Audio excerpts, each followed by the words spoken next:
183 BC Libisa.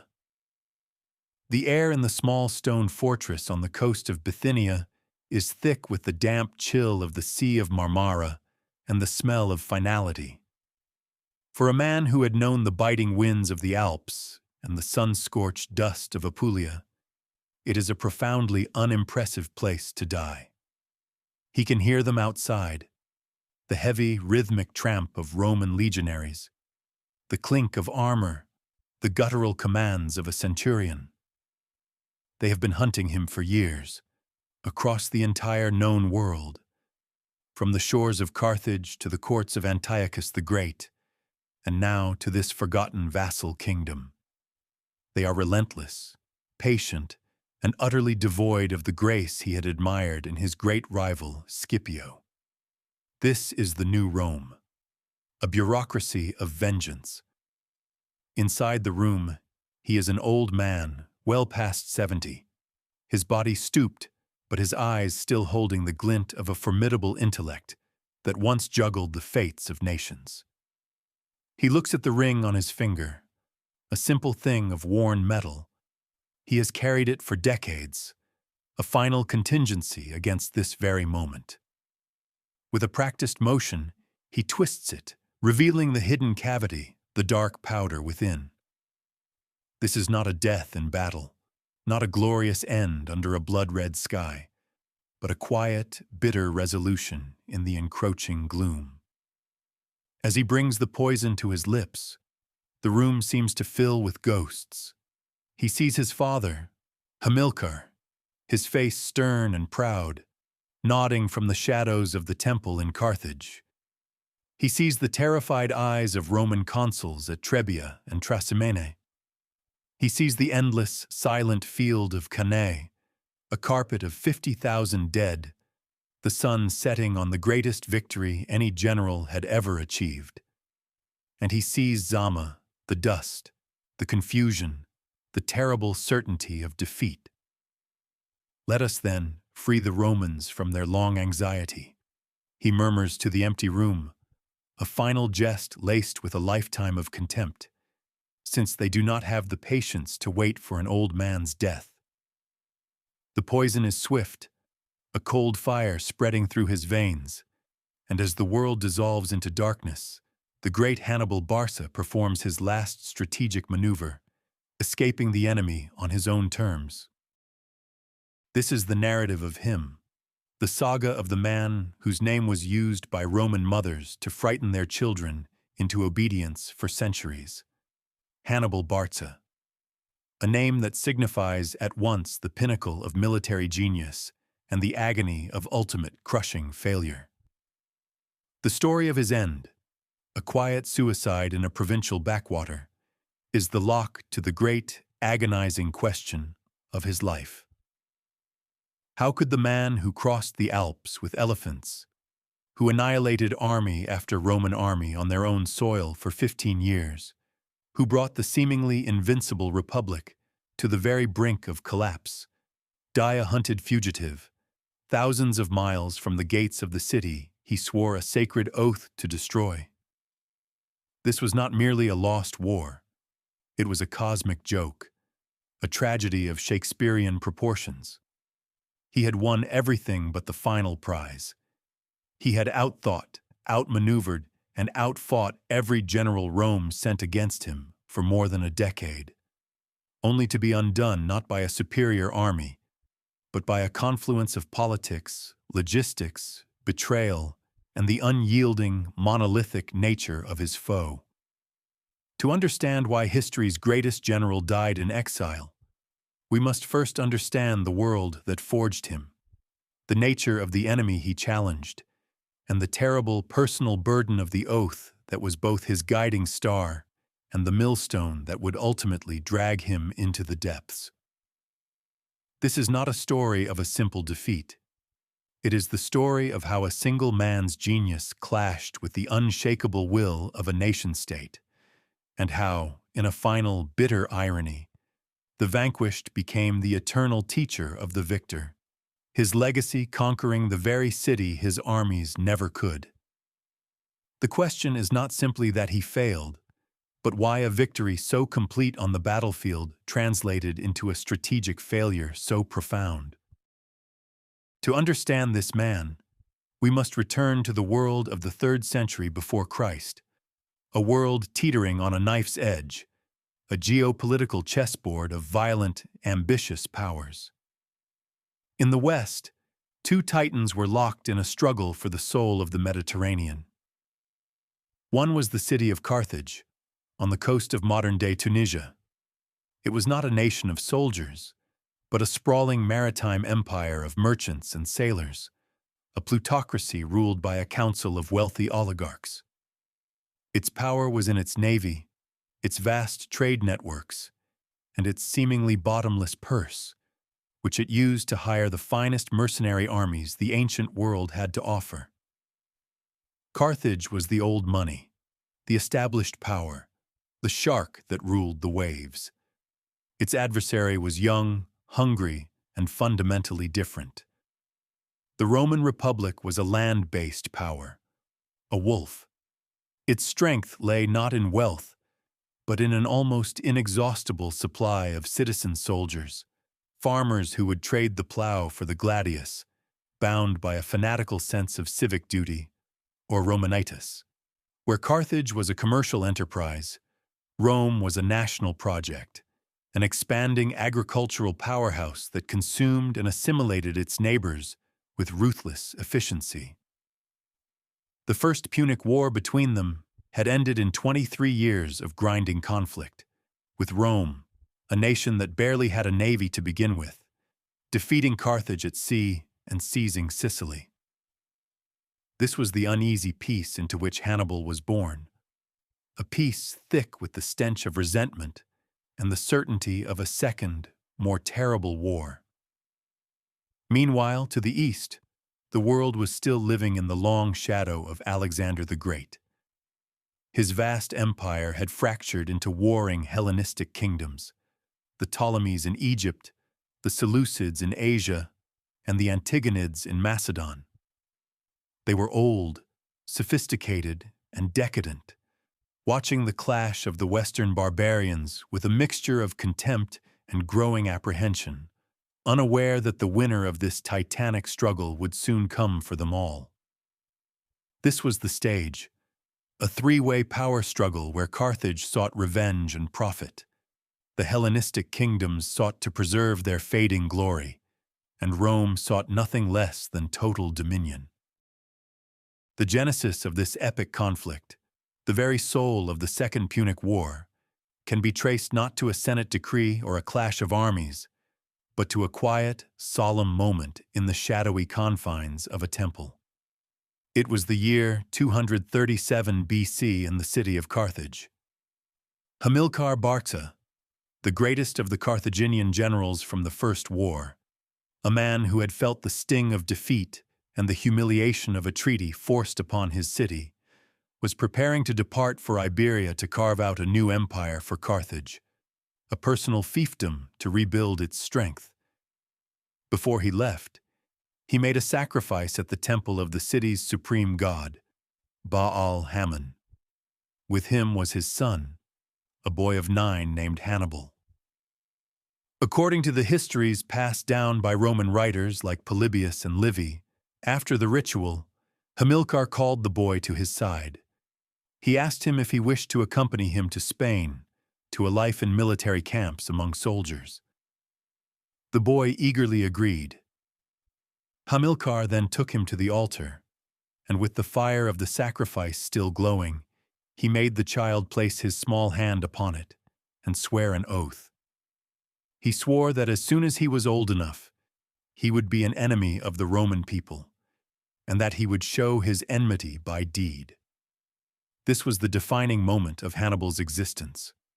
For other leaders, war was a tool of policy, a means to an end, for wealth, for security, for glory. For Hannibal, from that day forward, war with Rome was the very purpose of his life. It was a sacred vow, a religious duty, a blood inheritance. This event forged his character, instilling in him a singular, unswerving focus that other men lacked. He grew up not in the luxurious villas of Carthaginian merchants, but in the harsh, unforgiving world of his father's military camps in Iberia.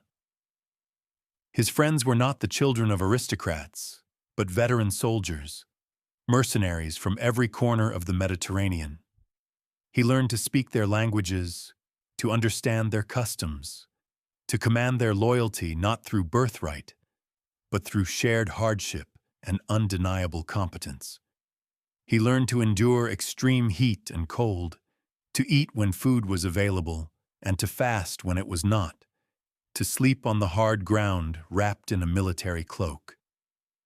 This upbringing created a new kind of leader, a man with the strategic mind of a Hellenistic king, the charisma of a born commander, and the burning personal hatred of a wronged son. Rome was not a political opponent. It was a personal stain upon his family's honor, and he would spend his entire life trying to wash it away in blood. The world would not have to wait long to see the fruits of that terrible oath. After Hamilcar's death, and the brief command of his son-in-law Hasdrubal the Fair, the army in Iberia, in the year 221 BC, unanimously acclaimed the 26-year-old Hannibal as its commander. This was his first step into the great game, and he moved with a speed and decisiveness that stunned his contemporaries. For 2 years, he consolidated Carthaginian power in the peninsula, expanding their territory and honing his army into a lethal, disciplined fighting force. He was preparing his instrument. Then, in 219 BC, he made his move. He marched his army to the city of Saguntum, a prosperous coastal settlement south of the Ebro River. Critically, Saguntum was not just any city. It had formed an alliance with Rome. It was a Roman protectorate, a piece of the Republic's power deliberately placed within the Carthaginian sphere of influence. By the terms of a previous treaty, Carthage was not supposed to cross the Ebro River, and while Saguntum was south of it, its allegiance to Rome made any attack upon it an unambiguous provocation. Hannibal knew this. His attack was a masterfully calculated casus belli, an action designed to force Rome's hand and make a new war inevitable. He was not waiting for permission from the timid merchant council in Carthage. He was presenting them with a fait accompli. The siege of Saguntum was brutal and lasted for 8 months. The Saguntines fought with desperate courage, repeatedly sending pleas for aid to Rome. But Rome, ever deliberate and tangled in its own political processes, hesitated. By the time their envoys arrived to warn Hannibal, he was already at the city walls, and he treated them with contempt. When the city finally fell, he showed its defenders no mercy, and the wealth he seized was strategically distributed, some to his soldiers to ensure their loyalty, and the rest sent to Carthage to buy political support from the greedy oligarchs. The fall of Saguntum was the first spark of the immense conflagration to come. It was Hannibal's public declaration that the time for peace was over. The oath sworn at the altar was now being written in fire and steel on the walls of a Roman ally, and the world held its breath as the Roman war machine slowly, ponderously, began to turn in his direction. Behind this audacious geopolitical gambit lay a motivation so powerful and so deeply personal that it bordered on the pathological. To understand Hannibal's relentless drive, one must look beyond the cold calculations of strategy and into the heart of a man haunted by a ghost. His inner demon was the legacy of his father. Hamilcar Barca was not just his parent, he was a figure of legendary status, the undefeated commander of Carthaginian land forces in Sicily during the First Great War. He had been a brilliant guerrilla fighter, a thorn in Rome's side who had never been beaten in the field. Yet, he was forced to watch as his city, exhausted and betrayed by the weakness of its naval command, sued for a humiliating peace. He was the man who had to preside over the surrender. For a man of Hamilcar's pride, this was an unbearable wound. He spent the rest of his life preparing for a second round, a war of revenge, building a semi-private empire in Iberia to serve as a springboard for the future conflict. When he died, that mission, that all-consuming desire for vengeance, did not die with him. It was transferred, whole and intact, into the soul of his son. Hannibal's war was therefore not a war for Carthage. The cautious, profit-obsessed Carthaginian Senate was often his biggest obstacle, wary of his ambition and reluctant to fund a total war that disrupted their lucrative trade routes. Hannibal's war was a Barcid family project, a dynastic crusade. This singular focus was both his greatest strength and his most profound weakness. It gave him an iron will, an ability to persevere through unimaginable hardship, from crossing the frozen Alps to surviving for 15 years on hostile soil. While Roman consuls changed every year, driven by personal ambition and political rivalries, Hannibal remained the constant, the single, unwavering mind directing the war. His soldiers, a motley collection of Iberians, Gauls, Numidians, and Libyans, were loyal not to the distant city of Carthage, but to him personally. He was their king, their provider, and their inspiration. However, this same personal obsession blinded him to political realities. He assumed that Rome and its allies could be broken like a Hellenistic monarchy, by killing its king or destroying its armies. He fundamentally misunderstood that Rome was an idea, a system, and its true strength lay not in its legions, but in its senate, its laws, and the fierce loyalty of its confederates. He was fighting a personal vendetta against a political organism, and that was a battle he was never equipped to win.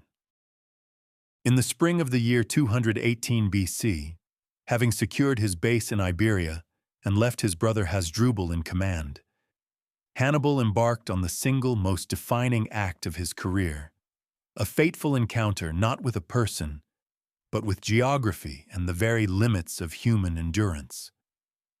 Roman intelligence expected him to fight a conventional war. They dispatched one consular army under Publius Cornelius Scipio the Elder to intercept him in southern Gaul, and another to Sicily to prepare for an invasion of Africa. They assumed the war would be fought on their terms, far from Italian soil. But Hannibal had no intention of playing their game. He made a decision so audacious, so contrary to the military logic of the time, that it has echoed through history. He would take the war to them. He would not come by sea, where the Roman navy now ruled. He would march his army, some 50,000 infantry, 9,000 cavalry, and a now famous contingent of 37 war elephants, overland from Spain, across the Pyrenees, through the hostile tribes of Gaul, and then, most impossibly, over the snow-covered peaks of the Alps and descend into the heart of Italy. This was his true, fateful alliance, a pact with sublime, terrifying audacity. It was a gamble of epic proportions. No army of this size had ever attempted such a crossing. His own officers advised against it. The logistical challenges were nightmarish. The weather was a formidable enemy, and the hostile mountain tribes would harass them every step of the way. But the strategic genius of the plan lay in its very insanity. It was a move of such shock and awe that it would bypass Rome's defenses completely, allowing him to appear in their backyard as if from nowhere, triggering panic and, he hoped, inspiring Rome's Gallic allies in the Po Valley to rise up and join him. The crossing was a hellish ordeal that lasted 15 days. Men and animals slipped from icy precipices, falling to their deaths in the chasms below. They were ambushed by mountain tribesmen, buried by avalanches, and suffered terribly from frostbite and starvation. By the time he descended into the plains of Italy, his army was a shadow of its former self, reduced to perhaps 26,000 exhausted, half-starved men. Nearly all the elephants were lost. But he had made it. This brutal shared experience forged his disparate mercenary army into a single, unbreakable unit, bound to him by a bond of almost supernatural loyalty. They had faced the impossible together and survived. The crossing of the Alps was more than a military maneuver. It was a statement of intent. Hannibal had arrived, and he had done so by breaking all the rules of civilized warfare. The price of this audacious power move was immense, paid in the blood and frozen corpses of thousands of his soldiers. But the strategic payoff was immediate and devastating. The Roman Republic was thrown into a state of utter confusion and panic. Hannibal's descent from the Alps was like an apparition, a violation of the natural order of things. The first Roman army, under Scipio the Elder, had been completely wrong-footed, arriving in southern Gaul only to find that Hannibal had already vanished into the mountains. Scrambling to recover, Scipio rushed back to northern Italy to confront the invader.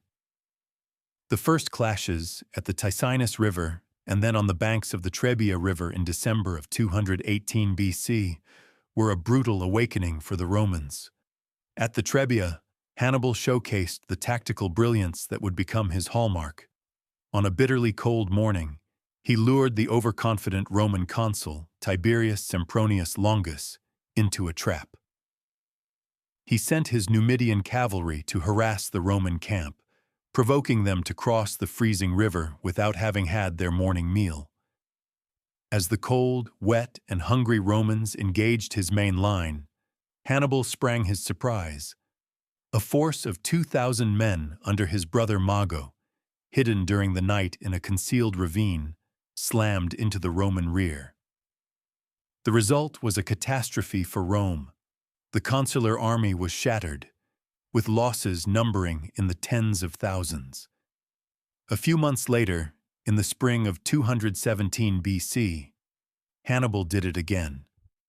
Marching south, he bypassed the main Roman army guarding the passes of the Apennines by leading his men through the treacherous, flooded Arno marshes, a grueling 4-day ordeal where Hannibal himself, riding the last surviving elephant, contracted a severe eye infection that would leave him half-blind. He then positioned his army in the hills overlooking Lake Trasimene, setting another perfect ambush for the pursuing Roman army under the rash consul Gaius Flaminius. Hidden by the morning mist, Hannibal's forces descended on the Roman column as it marched along the narrow shore of the lake, trapping them between the hills and the water. It was not a battle, it was a massacre. The entire Roman army of 30,000 men was annihilated, and the consul Flaminius was killed. In the space of a few months, Hannibal had destroyed 2 Roman consular armies and established himself as an invincible, terrifying force on Italian soil. It was after the nightmare of Lake Trasimene that the Romans began to understand the true nature of their antagonist. The enemy was not Carthage, a distant city of merchants who could be blockaded and beaten into submission. The enemy was Hannibal himself, and yet, even that was a miscalculation. The true adversary, the ultimate antagonist on this grand, bloody stage, was the Roman Republic as an institution. It was a political and social hydra, a monster of terrifying resilience. In a typical Hellenistic kingdom, the kind Hannibal understood, the state was embodied by the king. If you defeated the king's army and killed the king, the war was over. But Rome had no king. Its leaders, the 2 consuls, were elected annually. When Flaminius was slain at Lake Trasimene and his army destroyed, Rome did not collapse. It did not sue for peace. It mourned its dead, held a new election, and raised new legions. The Republic's power was decentralized and systemic. Its strength was rooted in a vast confederation of allied cities and tribes across Italy, bound to Rome by a complex web of treaties, citizenship rights, and brute force. This confederation provided a seemingly limitless pool of manpower.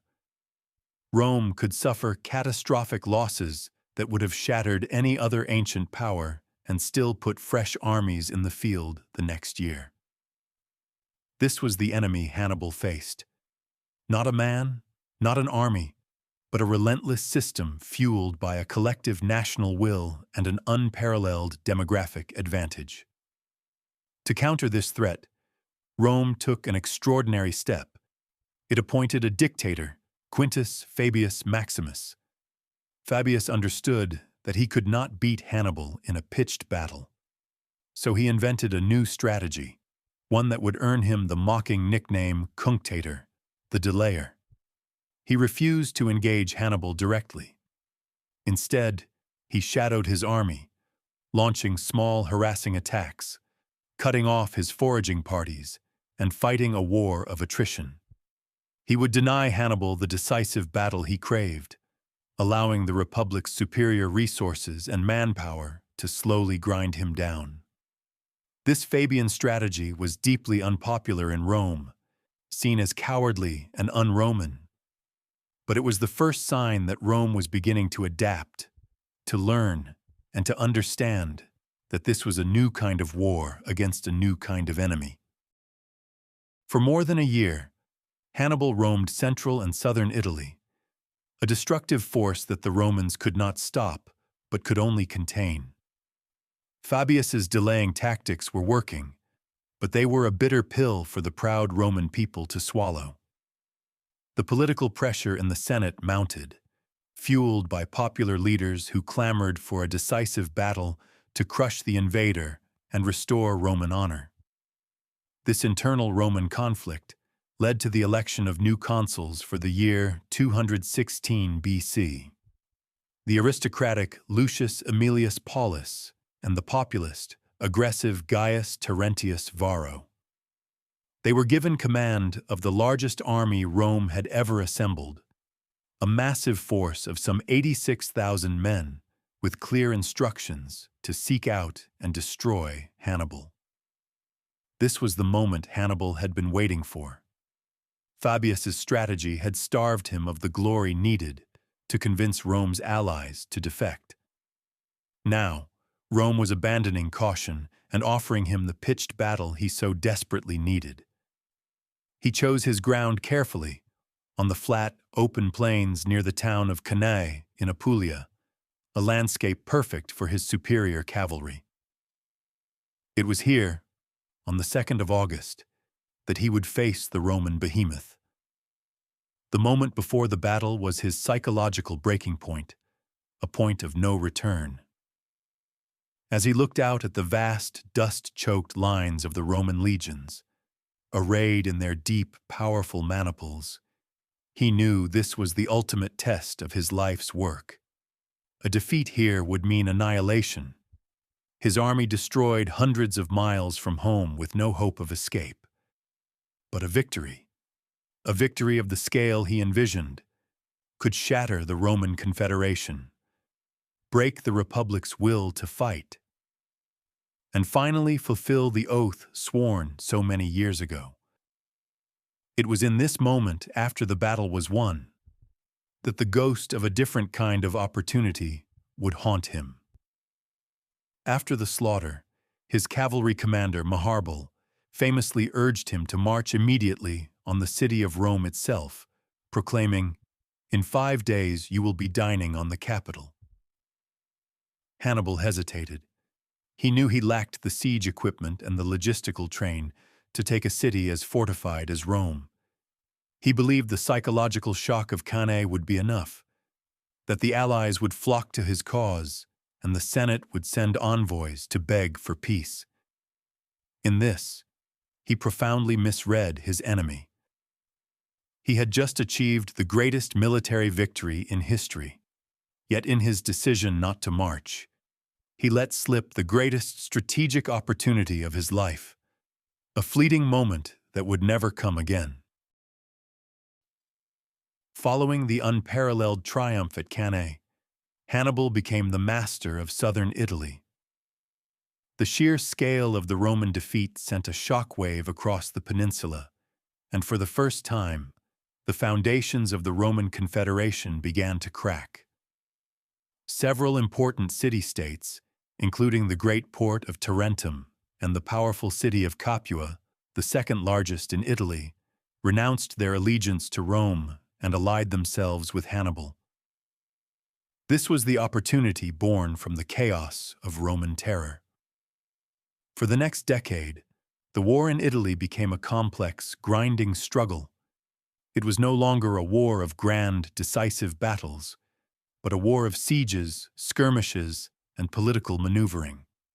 Hannibal, operating from his base in the south, played a masterful game of cat and mouse with numerous Roman armies, who now reverted to the Fabian strategy, refusing to ever face him in a major open-field engagement again.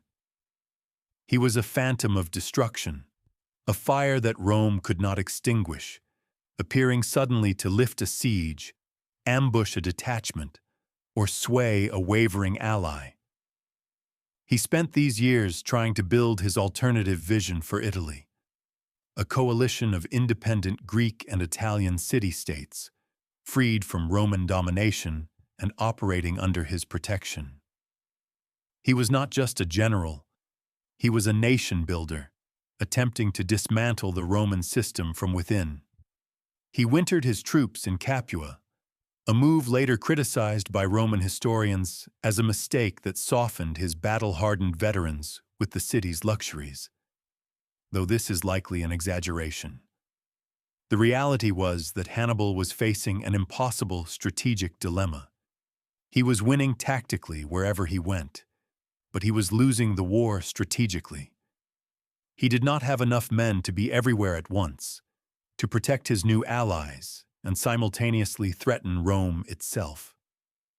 For every city that defected to him, another remained loyal to the Republic, either out of fear, loyalty, or a calculated assessment that Rome, despite its defeats, would ultimately prevail. The great Roman Hydra, though grievously wounded, was slowly regenerating, raising new legions from its endless reserves of manpower and adapting its strategy. Hannibal had created chaos, but from that chaos, a newer, tougher, and more determined Rome was beginning to emerge. It was on the plains of Cannae, on that blistering August day, that Hannibal's military genius was painted in its most vivid and horrific colors. The scene was a sensory assault. The day began under a hazy, oppressive sun, with a hot wind, the Vulturnus, blowing dust from the parched fields into the faces of the Roman legions, stinging their eyes and drying their throats. The air was thick with the smell of 50,000 unwashed men, of leather, bronze, and the metallic tang of fear. The first sounds were the low rumble of 86,000 Roman soldiers marching in their dense, deep formations, a sound like a controlled earthquake, meant to intimidate and overwhelm. Opposing them, Hannibal's much smaller army of perhaps 40,000 was a kaleidoscope of cultures.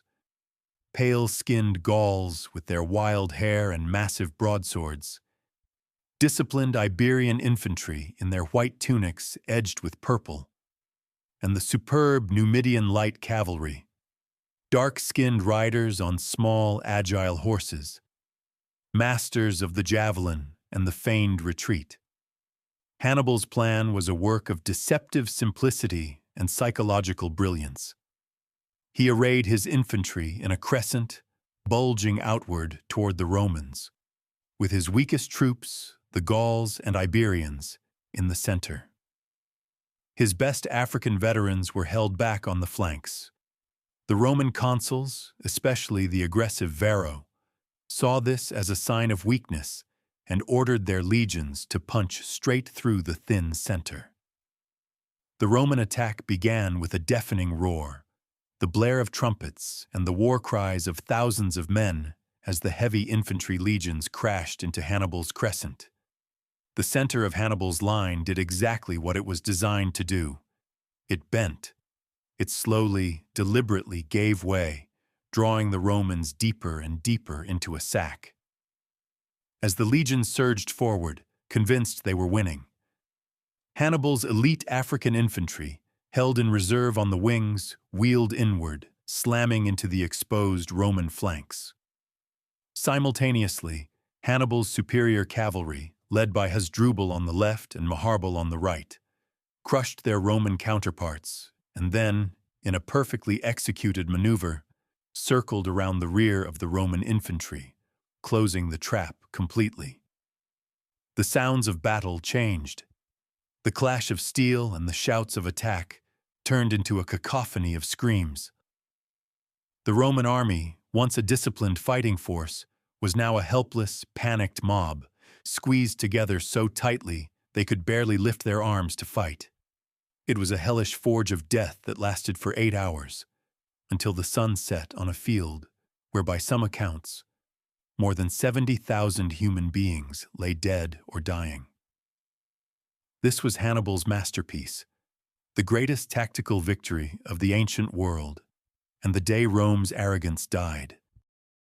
In the immediate aftermath of the slaughter at Cannae, as the dust settled and the groans of the dying filled the evening air, Hannibal stood at the absolute zenith of his power.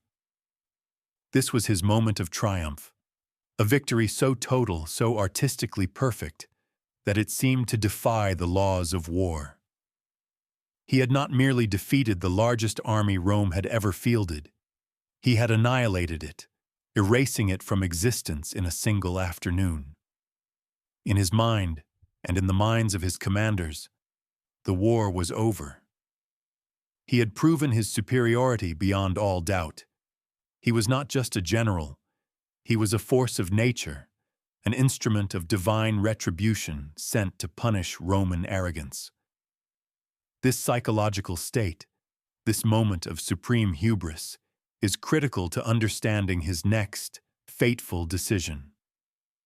He saw himself as operating within the traditions of Hellenistic warfare he had grown up with. A king who suffered such a defeat would immediately sue for peace. His authority shattered, his ability to wage war destroyed. Hannibal expected the Roman Senate to do the same. He saw his victory not just as a tactical achievement, but as a political statement that would force a negotiated settlement, one that would break Rome's hold on Italy and restore Carthage's preeminence. He fundamentally believed he had broken their spirit. This is why he rejected Maharbal's plea to march on the city itself.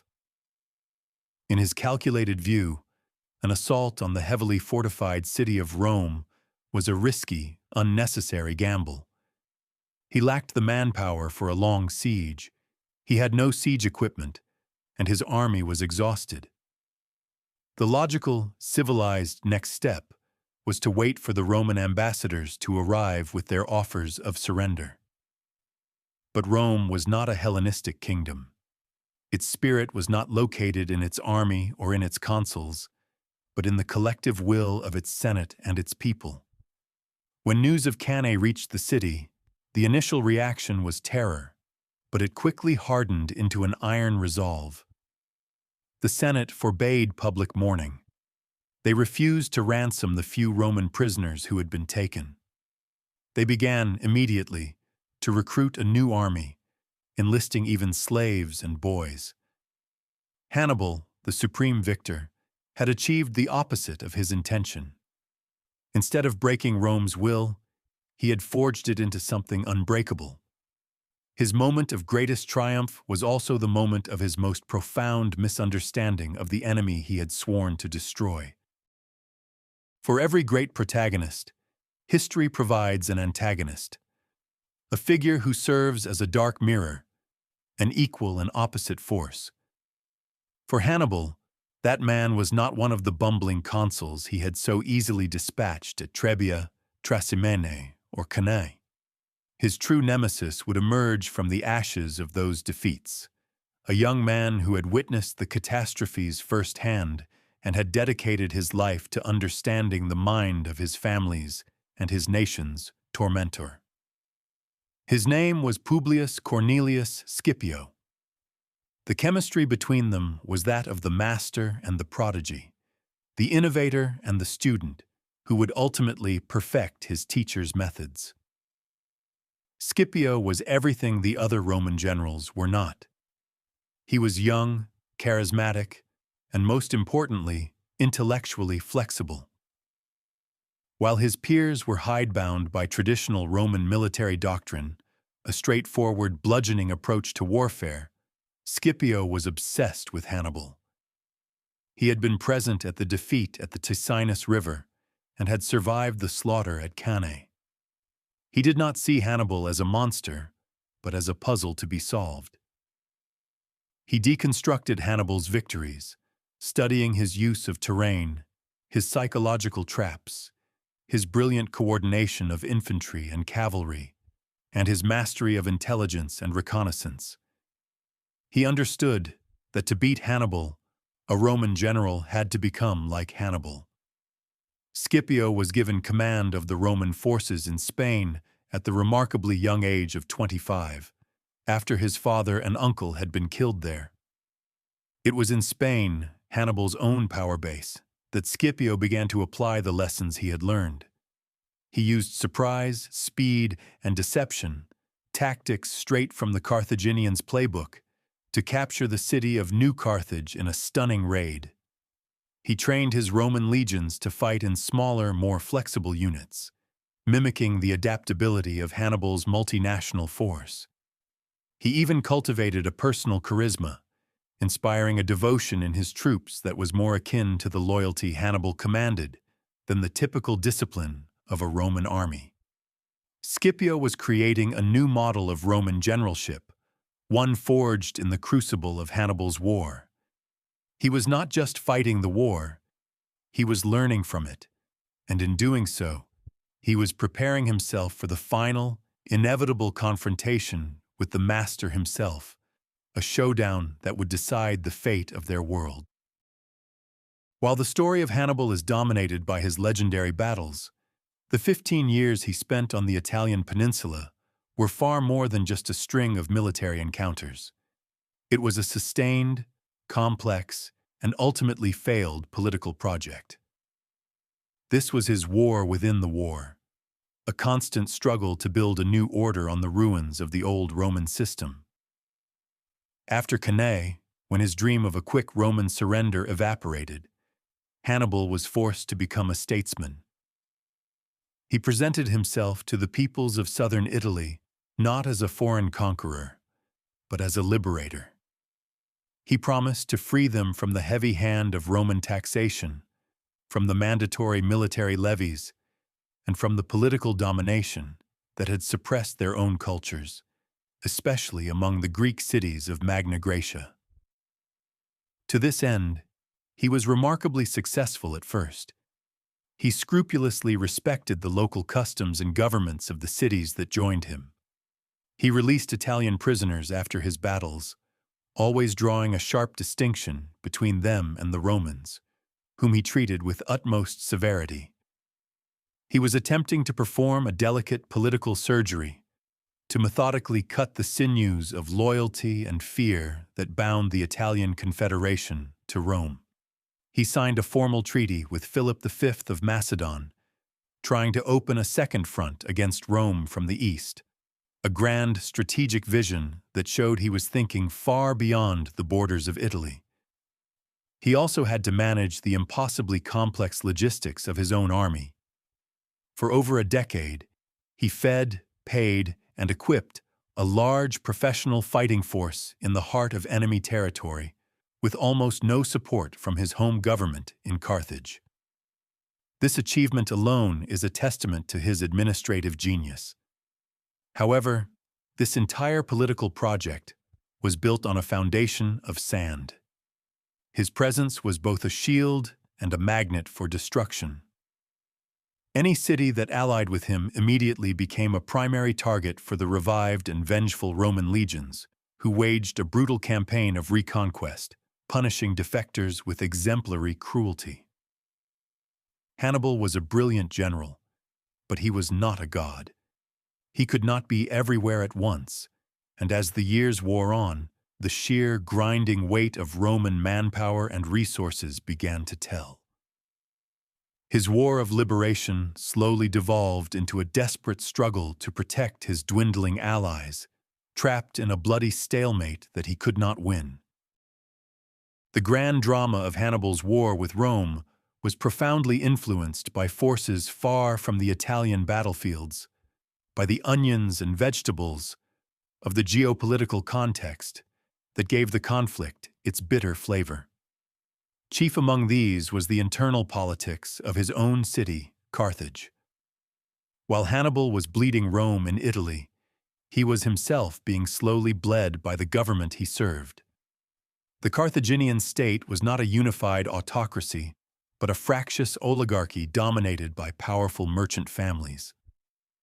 A significant faction, led by a figure named Hanno the Great, was deeply opposed to the Barcid family and their expansionist, land-based war. They saw Hannibal's campaign as a reckless adventure that disrupted their lucrative maritime trade, antagonized their most powerful commercial rival, and risked the ruin of the state for the sake of one family's personal vendetta. This faction consistently obstructed and undermined the war effort. After the monumental victory at Cannae, when Hannibal desperately needed reinforcements and siege equipment to capitalize on his success, the support sent from Carthage was paltry and delayed. The oligarchs were terrified of Hannibal's growing power and prestige. A victorious Hannibal, returning at the head of an invincible, personally loyal veteran army, would be a king in all but name, a threat to their own power and wealth. They feared a victorious Hannibal almost as much as they feared a victorious Rome. This internal betrayal was a critical factor in Hannibal's ultimate failure. He was a general with one hand tied behind his back, fighting not only the full might of the Roman Republic, but also the jealousy and short-sightedness of his own people. Furthermore, his personal life remains largely a mystery, overshadowed by his military exploits.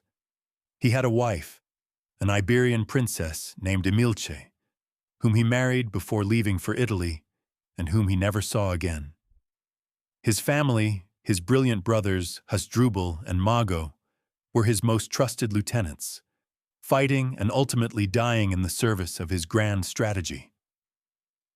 But these personal connections were all subordinate to the one, all-consuming mission: the war against Rome. This singular focus, while making him a peerless commander, left him politically isolated, a man fighting a lonely war for a city that did not fully support him. For several years after Cannae, a bloody equilibrium held in Italy. Hannibal was a caged lion in the south, still lethal and capable of striking down any Roman army that dared to face him directly, but unable to break out and deliver the final blow. Meanwhile, the Roman Hydra was not only regrowing its severed heads, but was learning to bite back with a new and deadly intelligence. The first cracks in Hannibal's grand strategy began to appear not in Italy, but hundreds of miles away in Iberia. This was the critical theater that Scipio had identified. Iberia was the Barcid family's personal empire, the source of the silver that financed the war and the recruiting ground for the elite Iberian infantry that formed the backbone of Hannibal's army. Scipio, applying the lessons learned from his nemesis, waged a brilliant campaign that systematically dismantled Carthaginian power there. His capture of New Carthage was a strategic masterstroke, seizing Hannibal's main supply base and treasury. The turning point came in 208 BC when Hannibal's brother, Hasdrubal Barca, attempted a desperate gamble. He broke out of Spain and led a new army on an epic march across the Alps, intending to link up with Hannibal in Italy. A combined army under the two sons of Hamilcar would have been an unstoppable force. The Romans knew this. in one of the most brilliant strategic maneuvers of the war, the consul Gaius Claudius Nero, who was shadowing Hannibal in the south, secretly marched a portion of his army hundreds of miles north in just 7 days to reinforce his colleague facing Hasdrubal. At the Battle of the Metaurus River in 207 BC, the combined Roman forces crushed Hasdrubal's army. Hasdrubal himself was killed. Nero marched south again and, in a moment of grim, theatrical cruelty, had Hasdrubal's severed head thrown into Hannibal's camp. This was the true harbinger of the storm. Hannibal looked upon his brother's face and, according to the historian Livy, declared, "I recognize the fate of Carthage." The dream of reinforcement was dead. He was now truly alone, trapped in a corner of Italy, with the tide of war turning irrevocably against him. The fateful act that sealed Hannibal's destiny was not a decision he made, but one that was forced upon him. It was the year 204 BC, and his great rival Scipio, having conquered Spain and been elected consul, persuaded a reluctant Roman Senate to approve the most audacious strategy of all, to take the war directly to Africa. Scipio would invade Carthage's homeland, forcing Hannibal to choose between his campaign in Italy and the survival of his own city. Scipio landed in North Africa, and using his now perfected Hannibalic tactics of speed, deception, and combined arms maneuvers, began to inflict a series of defeats on the Carthaginian forces there. The war party in Carthage, which had supported Hannibal, was thrown into a panic. The peace party, led by his old rival Hanno, gained the upper hand. In 203 BC, the Carthaginian Senate sent the order that Hannibal had dreaded for 15 years.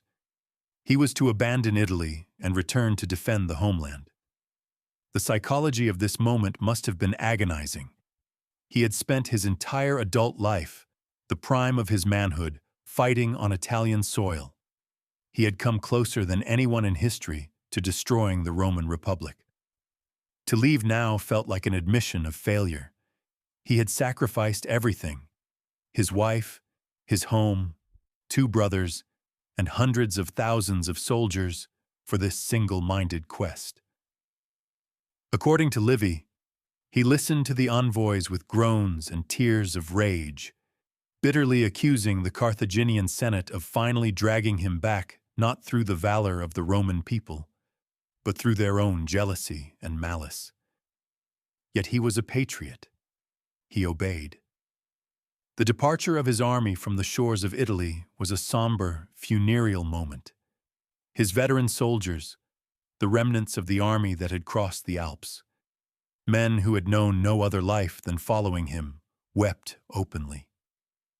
He was abandoning the doorstep of his hated enemy, the land that had been the stage for his greatest triumphs, to fight a defensive war he had never wanted, on ground not of his own choosing.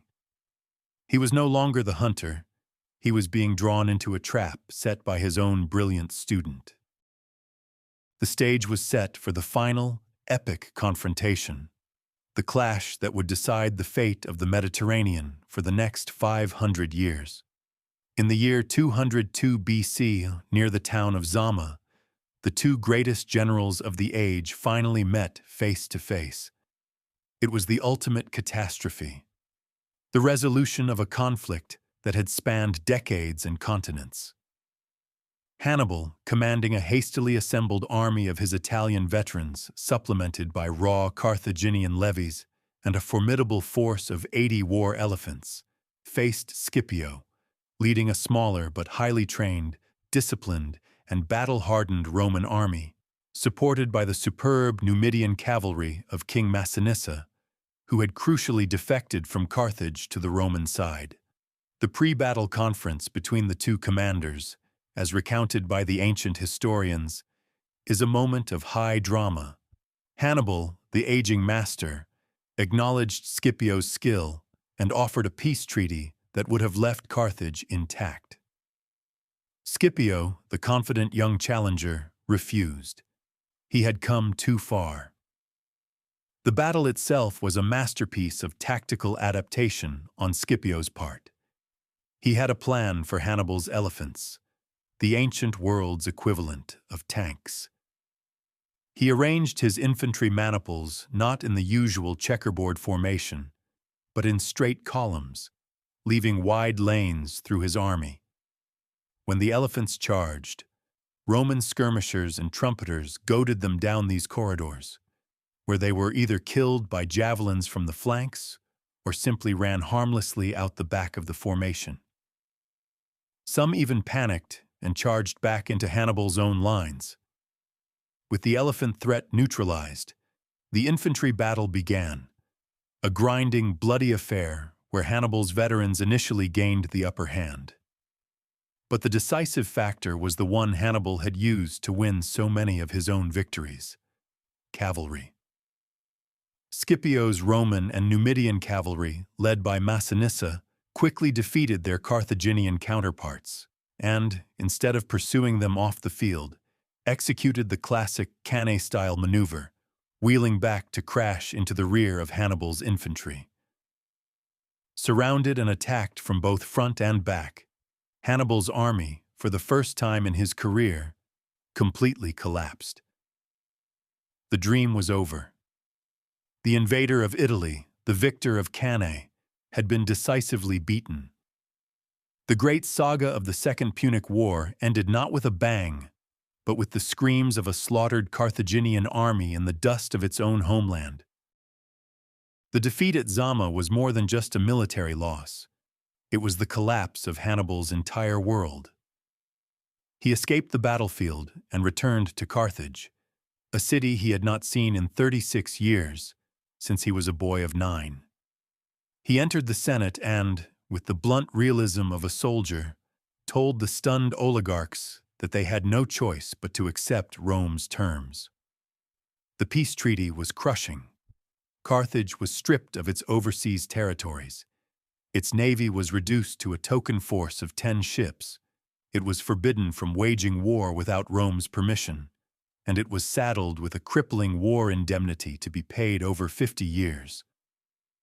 Hannibal, the warrior, now attempted to become a statesman to save his broken country. He was elected to the office of sufet, or chief magistrate, and he launched a series of sweeping political and financial reforms aimed at curbing the power of the corrupt oligarchy that he blamed for undermining the war effort. He made the government more democratic and cracked down on embezzlement, making it possible for Carthage to pay the Roman indemnity without levying new, crushing taxes on the populace. But his reforms made him powerful enemies among the very aristocrats whose corruption he sought to end. These men, who had once feared his military power, now feared his political influence. In a final, unforgivable act of betrayal, they secretly sent messages to the Roman Senate, accusing Hannibal of plotting a new war in league with the Seleucid king, Antiochus III. Rome, whose paranoia about Hannibal had never subsided, demanded that Carthage surrender him. Seeing that his own people would sacrifice him to appease their conquerors, Hannibal had no choice but to flee. In 195 BC, he slipped out of the city at night and boarded a ship, beginning the final, tragic chapter of his life. That of a political exile, a man without a country, hunted by the nemesis he could never escape. The collapse was total, his army destroyed, his political project in ruins, and his own city turned against him. The final act of Hannibal's life was a long, melancholy journey through the courts of the Eastern Mediterranean, a geopolitical pawn in the great game now dominated by a triumphant Rome. He was a man out of time, a living legend whose very presence was a threat to the new Roman order. He first found refuge with King Antiochus III of the Seleucid Empire, a monarch with grand ambitions to challenge Roman expansion in Greece and Anatolia. Hannibal, with his unparalleled military experience, advised the king, urging him to forge a grand coalition and to invade Italy, to fight Rome on its own terms as he had done. But Antiochus was vain and distrustful of the famous Carthaginian's influence. He largely ignored Hannibal's strategic advice, and his subsequent war with Rome ended in a predictable, crushing defeat at the Battle of Magnesia in 190 BC. One of the conditions of the peace treaty, dictated by the Romans, was that Antiochus must surrender Hannibal. Once again, he was forced to flee. He wandered through Crete and Armenia, a man whose fame was now a curse, a ghost of a bygone era relentlessly hunted by Roman agents. His final sanctuary was the court of King Prusias of Bithynia, a minor kingdom in modern-day Turkey. Even here he could not rest. He served Prusias as a naval commander in a local war, winning one last ingenious victory by having his sailors hurl pots filled with venomous snakes onto the decks of the enemy ships. But Rome's memory was long, and its reach was infinite. In 183 BC, a Roman envoy, Titus Quinctius Flamininus, arrived in Bithynia and discovered Hannibal's location. He demanded that King Prusias hand him over. Prusias, too weak to defy Rome, agreed and sent soldiers to surround Hannibal's villa in the village of Libissa. It was here, seeing that all avenues of escape were finally closed, that Hannibal chose his own end. His suicide was his last act of defiance, a final strategic victory. He denied Rome the spectacle of parading him through their streets in a triumph. He ended his life as he had lived it, on his own terms, as an implacable enemy of Rome to his very last breath. In death, Hannibal Barca became something far more powerful than he had been in life. He became a legend, a myth, an idea. His legacy is a profound conflict of interpretations, viewed through the radically different prisms of his friends, his enemies, and the cold, objective eye of military history. For the Romans, he was the eternal enemy, the ultimate bogeyman. For generations, his name was synonymous with terror and destruction. Roman historians like Livy painted him as a figure of monstrous cruelty and Punic treachery, a convenient villain against whom the virtues of Roman piety and fortitude could be defined. He was the great trauma in the Roman psyche, the invader who had almost extinguished the flame of their civilization. Yet, paradoxically, he was also an object of grudging, terrified respect. They acknowledged his military genius because to do so magnified their own ultimate victory. To have defeated such a foe was the greatest testament to their own strength and destiny. For the Carthaginians, his legacy was one of tragic, squandered glory. He was the city's greatest son, a patriot who had achieved miracles on the battlefield, only to be betrayed by the petty jealousies of lesser men at home. His story became an indictment of the merchant republic's failure of will, a cautionary tale of how a nation of shopkeepers allowed their greatest champion to fail. But his most enduring legacy lies in the realm of military science. Hannibal is, without hyperbole, the father of modern strategy. His campaigns, particularly the masterpiece at Cannae, have been studied relentlessly by military commanders for over 2 millennia, from his immediate successor Scipio Africanus to Napoleon Bonaparte and Norman Schwarzkopf. He elevated warfare to an art form, demonstrating a mastery of psychology, intelligence, logistics, and maneuver that was centuries ahead of its time. He proved that battles are won not by brute force, but in the mind of the commander, long before the first sword is drawn. His greatest and most ironic legacy was the one he bestowed upon his enemies. Rome's conquest of the world was made possible by the lessons it learned during its near-death experience at the hands of Hannibal. So we return to the central, haunting paradox. Why did history's greatest general die a hunted fugitive, far from the city he had sworn to destroy? The final comprehensive answer lies not in a single fatal mistake, but in the fundamental mismatch between the nature of the man and the nature of his enemy. Hannibal was the ultimate expression of individual genius. He was a product of the Hellenistic world, a charismatic general king whose army was a personal extension of his own will. His entire strategy, his entire war, was a singular vision, executed with breathtaking brilliance. He could win any battle because on the battlefield, the intellect and will of one man could still be the decisive factor. But he was not fighting another general king. He was fighting the Roman Republic, an entity that was the antithesis of individual genius. Rome was a system, a relentless, faceless, and patient organism. Its power was collective and institutional. It could lose armies and generals and simply generate more. Its strength was not in the brilliance of any one man, but in the unshakable resolve of its Senate, the vastness of its manpower pool, and the deep-rooted loyalty of its political confederation. Hannibal's strategic objective was to break this system by delivering a knockout blow, as one would in a duel. He thought Cannae was that blow, but he failed to understand that the system had no single chin to hit. It could absorb punishment on a scale that would have shattered any other contemporary power.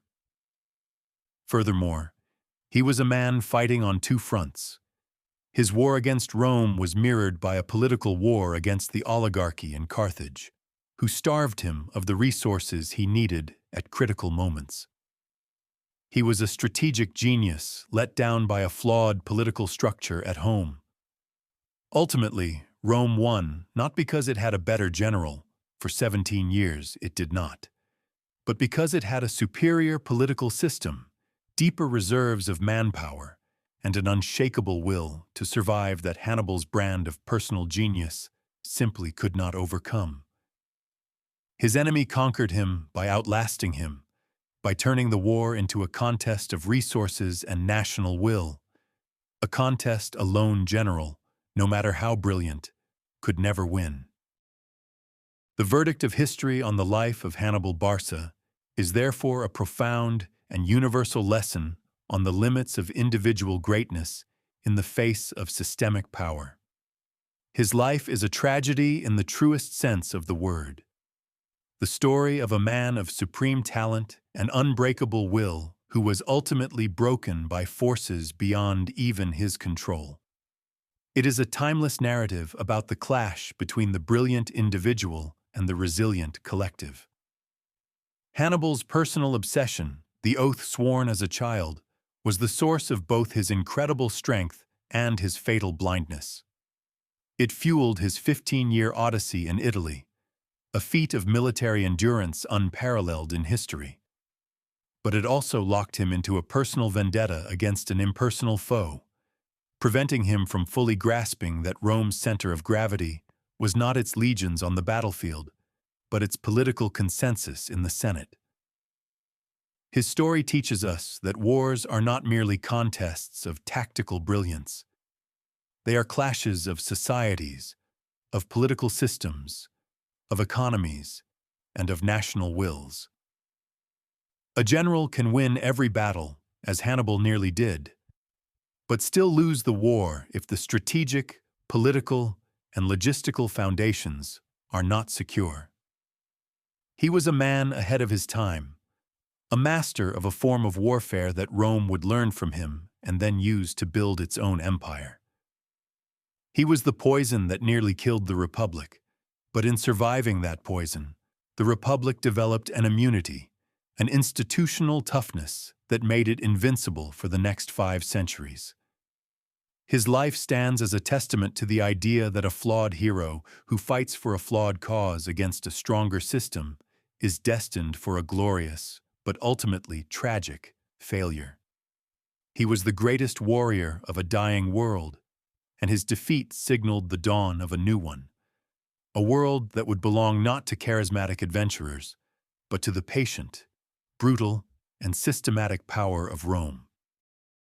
In the end, Hannibal did not conquer Rome, but his ghost never left it. The final frame of his story is not the pathetic image of an old man dying of poison in a Bithynian fortress. It is a far more powerful and enduring one. It is the image of his shadow falling over every Roman military decision for the next 500 years. His name became the standard against which all Roman generals measured themselves. His tactics became the core curriculum at their military academies. The double envelopment at Cannae, the ambushes, the use of reconnaissance, the coordination of diverse military assets. This was the genius that Scipio Africanus first mimicked, and that subsequent generations of consuls and emperors perfected. The Roman legions that marched out to conquer Gaul, to subdue Greece, to defeat the Parthians, and to build one of the greatest empires in human history, marched with the ghost of Hannibal as their silent instructor. Rome's greatest enemy had become its greatest teacher.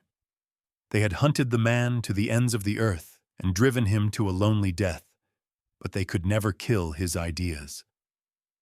In this final sublime irony, Hannibal achieved in death the victory that eluded him in life. He could not burn the city of Rome, but he remade its army in his own image, and that army went on to conquer the world. The legacy of the man who hated Rome above all else was to provide it with the military tools for its imperial destiny. The delicious, bitter kebab of history is this: the enemy who conquered with his legacy.